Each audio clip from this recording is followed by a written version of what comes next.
মই স্বামীক নোহোধাকে কেনিও নেযাওঁ।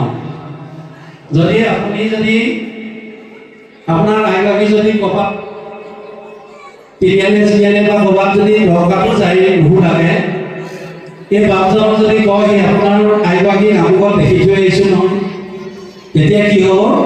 ঘৰখনৰ কাজিয়া হ'ব।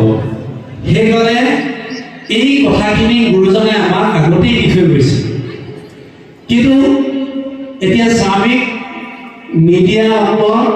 নিদিয়াকে নকৰোঁ ভোজন, কিন্তু চাকৰি সূত্ৰে এই যুগৰ অনুপাতে আমি খাব লাগিব। স্বামীজনক যদি ৰখি থাকোঁ, স্বামীজনে যদি কৈ মেলি বোলে মই 12টা বজাতহে গাটো ধুই খাম, তেতিয়া এগৰাকীটো খঙে উঠিব। গতিকে সেই মিলামিলি ভাৱটো থাকিব লাগিব।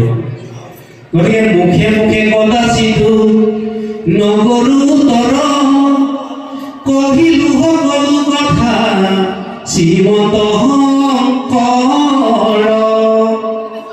মই স্বামী মুখে মুখে কেতিয়াও উত্তৰ নিদিওঁ।